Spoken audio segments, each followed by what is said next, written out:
In 1996, the US government legit put a punk band on trial. No violence, no drugs, for a fucking poster. No joke.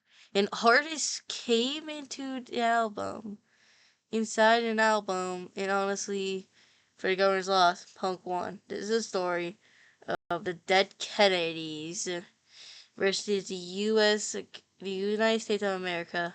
Before we start this, please like and subscribe. I am broke. I have no money. Please. Thank you.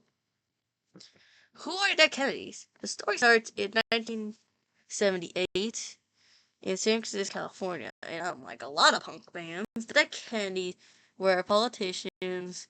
The name alone, Dead Kennedys, was made to make people uncomfortable because they was referencing John F. Kennedy, who got murdered. Jello, the real name Eric Reed Burgess, the frontman in Jello Burnett, was not just singing, he ran for mayor, San Francisco, California in 1979. Like, actually ran for real. He got 4% of votes. His platform included making businessmen wear clown suits. That's not a joke. That's a real politician puzzle.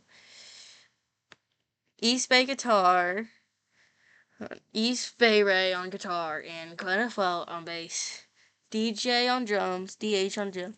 These guys were tightly music, and the punk bands and Jello's lyrics were sharp, political, and songs that fashioned and the U.S. forgetting and capitalism. They were not just screaming; they had something to say. And I will at the end of the video. When you're done, you can watch my entire video going off of the Dead Kennedys. But Fresh Fruit in the early years, they dropped an album, Fresh Fruit and Rotting Vegetables.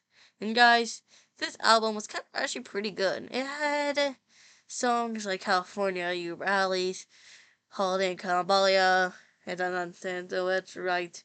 Kill the Poor. These songs attack on political structure in billions. They were a massive underground touring. Jello started his own label, Alternative Tentacles. I don't know how to say that shit. How the fuck did you say that? Alternate Tentacle. I can't say it. Alternate Tendency. Released over the band's country, but more says a bigger target. 1995, the senator's wife named Tori Grisden started a group called the PRN's, the Parents Music Research Center. And the whole point was putting warning labels, like if you grab the Parent Adverse, if we grab an album like this is Sublime's 40th thing, if you check right here, Parent Adverse explicit content. And the whole point was putting warning labels, and that kind of restricted a lot of things, especially going bands like Judas, Price, Prince, and the Dead Kennedys.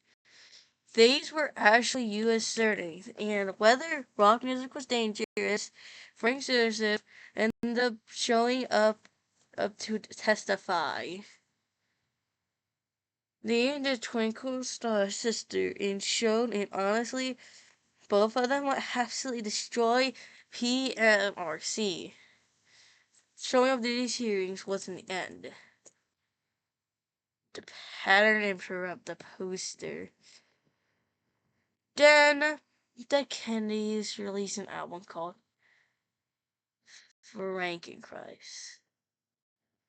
I talk about this in my full length video. In the Frankenchrist, inside of it, I'll probably get demonetized for saying it, including painting by H.R. Ginnard. And when you open up this poster, yeah, if you could Google it for yourself. If you don't know, H.R. Ginnard is a designer for an Alien movie, for Alien in the Alien movie. And you want to know the truth, he was kind of dark and kind of disturbing. It was called Work 9209 Landscape XX, and it was sexually explicit. Like, what?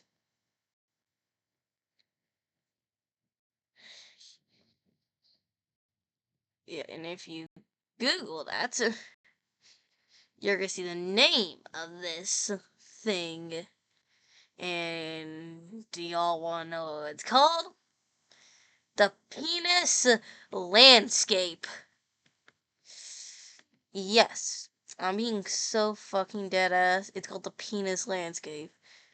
Created in 1979.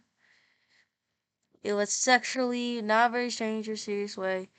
It was polyon, but definitely not meant for kids. In 1986, there was a 14-year-old girl found with the poster in her brother's room. Her parents filed a complaint, and suddenly, Jello is being investigated in the Los Angeles city.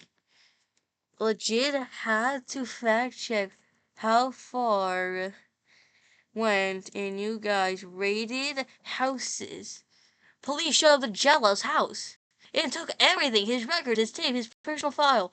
The whole band was charged with harmful to minority, to a mile.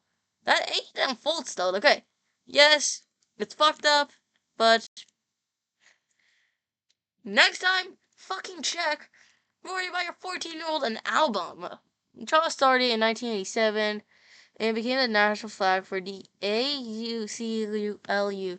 Musicians all over the world, the country, sent supporting letters, but they understood if the government could put down a punk band on the trial artwork, what was next? The positive argument was the poster was obsessive, and the album, and including with the album, a minor could have access to it, therefore could be harmless. And that ain't their fucking fault. You're fucking acting like it's their fault for when the parents bought the album. And I say that's not their fucking fault. They shouldn't be buying their children that shit. Did you not check the band's name? The band is fucking called the Dead Kennedys. Okay? And guess what? It was fine artwork by famous artists who have been displayed in galleries. It protected the speech of the First Amendment. It is a thing. Ginger's work was been in the Museum of Modern Art. It wasn't underground. It wasn't shock art. It was actually fucking the museums. The trial lasted about a month. The jury in back deadlock, 7 of the 5 favor acquitted. The judge declared a mistrial, and the city attorney did not rely on the case. The Kennedys won. Punk won. Free speech won. The penis monument won. But the aftermath, the band destroyed itself. But here's the part everybody overlooks. At the Jello was around $30,000 in legal fees. $300,000 while the band was fighting the right to exist. Like, that's some bullshit. And while he was doing that, the rest of the Dead Kennedys were getting frustrated. The trial had basically frozen everything. They break up in 1986, right in the middle of this, and then things got worse. East Bay and Jello over unpaid royalties to alternative testicles, let's call it that. Then own money because he said years of lawsuits, bandmates. And then everything was settled. The relationship was destroyed. Other members wanted to go on tour without Jello. And he was frustrated. He calls them a tribute band. So, the government tried to destroy it, failed, and destroyed himself. Anyway, that's very punk rock. That's normal for fucking bands. But the payoff, this is the thing. The story matters. The Kennedys were on trial for the first time. The U.S. government tried using criminal laws, shut down music artwork, and they lost. And without the Kennedys winning that trial, who would know? The parents would have won. Warning labels are bad enough nowadays. Imagine a criminal. Jello spent lives and hundreds of thousands of dollars defending the poster, and he won. And music, the government tried silencing them, but so, what do you think about the Kennedys right in to include that poster? Do you think it's fucking disgusting? What do you think about it? Well, Thank you for watching this video. It's been a pleasure, sir. It's been a pleasure talking to you all. See you on the next one. Maybe, maybe not. You'll never know.